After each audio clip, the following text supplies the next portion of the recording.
Okay. So the second thing we noticed was that the leading coefficient, if it's negative, so for even degrees, when the leading coefficient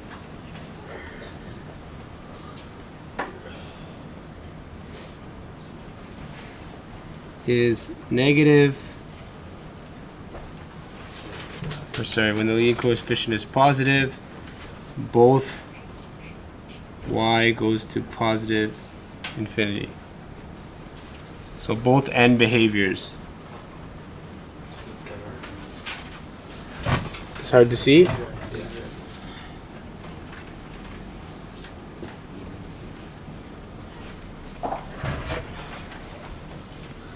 Even degrees, so odd degrees, when the leading coefficient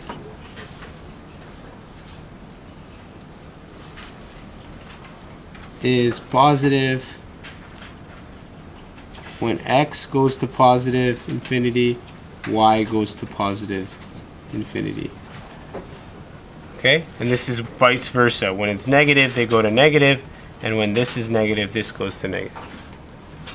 Any questions there? Okay, might not be completely clear yet, but it will be, okay, because we're gonna go over it again.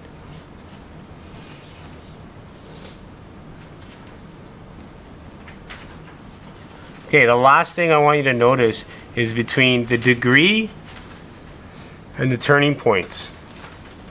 Okay, this is an important relationship. The last thing. So we have degree of 2, turning points 1, degree of 4, turning points 3, degree of 4, turning points 3, degree of 6, turning points 5, degree of 3, turning points 2. So if this was all of our data, we would therefore conclude that the number of turning points is equal to 1 less than the degree. Agreed?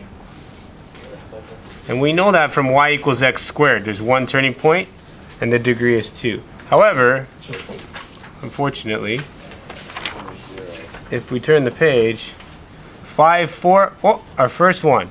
So our degree is 5, but our turning points is only 2.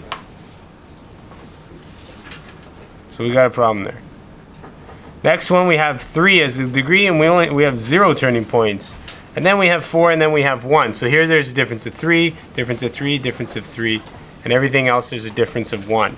And there's nothing particular about these 3 equations that they have in common. These are both odd, this is even, this is positive, this is negative. So there's no real conclusion we can make. The only thing we can say for sure is that the degree, or sorry, the number of turning points is never equal to or greater than the degree. Okay? So number of turning points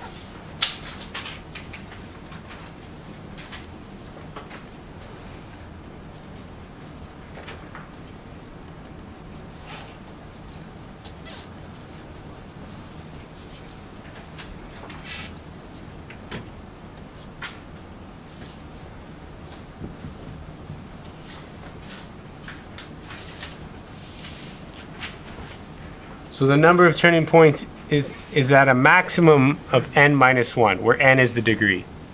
So the max turning points I can have here is 4. The max turning points I could have here is 4.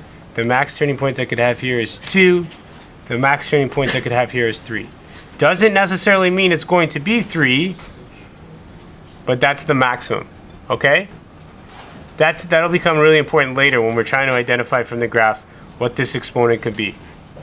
The maximum has to be 1 less than the degree. Any questions about that?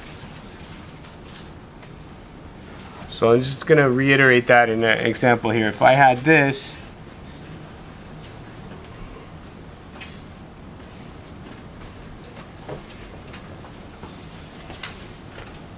I had an equation that looked like that.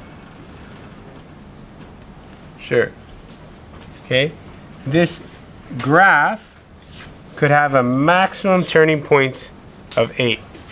So I'm not sure what it looks like. I do know that the degree is odd though, and the coefficient is positive.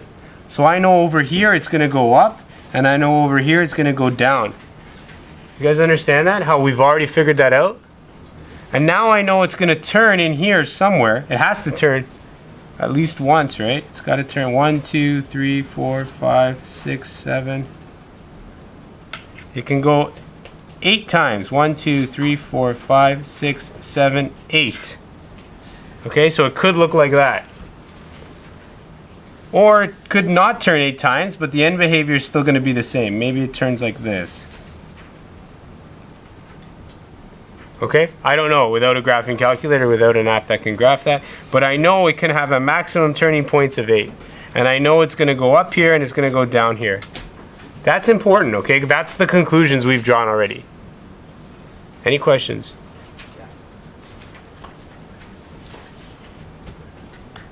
All right. Next one says create 2 polynomial functions of degree greater than 2, one of even and one of odd. Do these polynomial functions support your observations? We're not going to do that, but I tell you they would. Okay, we've already done 9. So we'll skip that one. What do you think is the maximum number of turning points that a polynomial function of degree n can have? We've already told you that. It's n minus 1.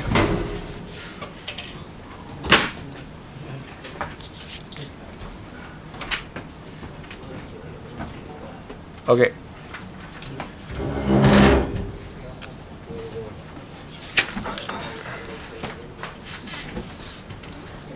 Next one, it says graph the following functions using a graphing calculator. Copy each graph and its equation in the appropriate column of a table. All right, this is a lot, right?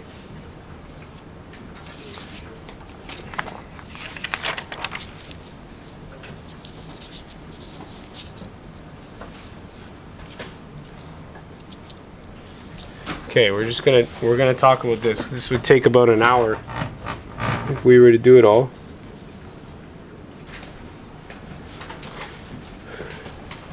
So it gives you all of these equations. All right, so let's just talk about what are the max turning points for the first equation, I. What's the maximum turning points, Marco? Marco, no, this Marco here. Maximum turning points. For the first one, 3. Yeah, EI. So 4 would be a degree, so the turning points would be up to 3. Right. So max 3 turning points. The next one? Your turning points is 3, so you would have 2. Yep. And then we would have 9. 9, 2, 5. So the only thing I would careful, guys, if they do write it out of order, which sometimes the book has a tendency to do, you have to make sure that you do look at the highest exponent. Why do they write it out of order? Sometimes they'll do that in a question like a word problem. You've never seen that before? This is 1, this is 6, 3, and 1. Okay? The other thing now is we should know the end behaviors. Okay? Alex, tell me the end behavior of what's happening in the first one, this one here. I? Yeah. It's when negative x is going to infinity, y is going to positive infinity. When, Yep. So it's like this, right? yeah. Yeah. Okay. How about this one over here? Nailed? So it's y as x goes to negative infinity, y goes to negative infinity, Good. and then y goes to positive infinity. Right. Okay. So that's the important thing we've learned so far. What's happening at the ends and what the number of turning points could be. Question? Yeah. If it's even, then both are going positive.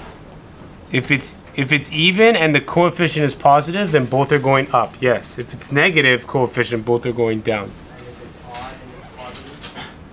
Yeah, it's what we've just been talking about, right? If it's odd and it's positive, it's like this.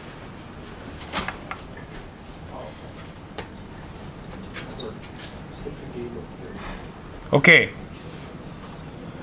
So just a review here. We're looking here now at even functions. There's a symmetry in the y-axis.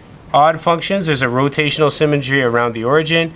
And then if there's neither symmetry around the axis or the origin, it's not symmetrical. So it says determine negative f and negative x for each function in your table. Discuss any patterns that you see. So you would sub in this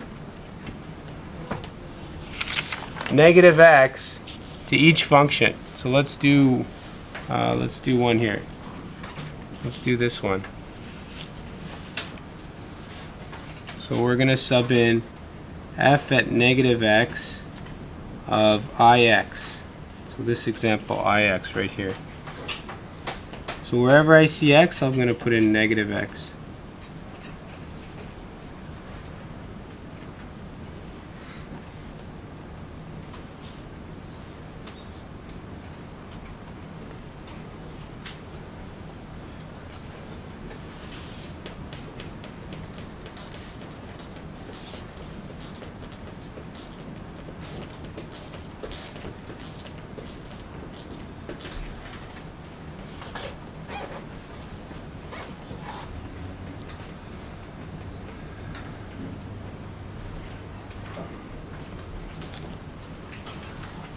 Okay, any questions what I did there? So I'm solving for f at negative x.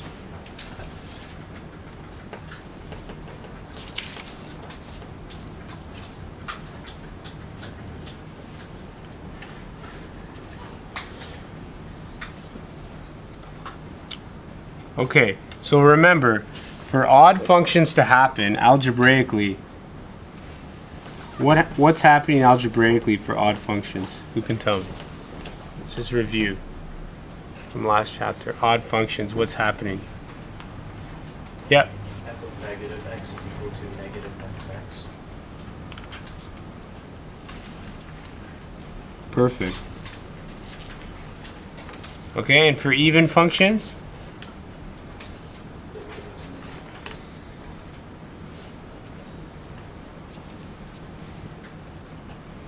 Yeah, Jonathan.